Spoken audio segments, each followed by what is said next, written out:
All right, so for our barbell back squat, one of the things we want to keep in mind when we're doing this, making sure that we have those proper mechanics, okay? So a couple cues that you can focus on as far as muscular that can help out with that, all right?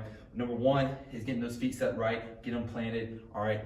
Dig heels, balls of the feet into the ground, spread your toes, grab onto the ground, all right? Then from there, I'm just gonna slowly external rotate those hips, all right? Feel those glutes turned on, and then I'm squeezing my abs, squeezing my low back, nice and tall posture, and then drawing my stomach inwards just a little bit, okay?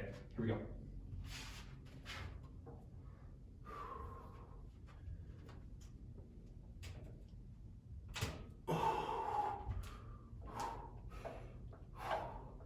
Get my feet set, spread those toes, grab onto the ground with my toes, nice tall posture, squeeze those glutes.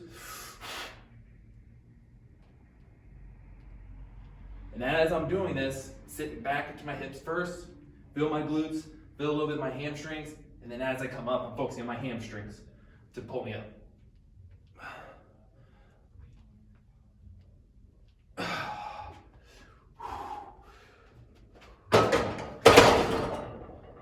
And that's the barbell squat.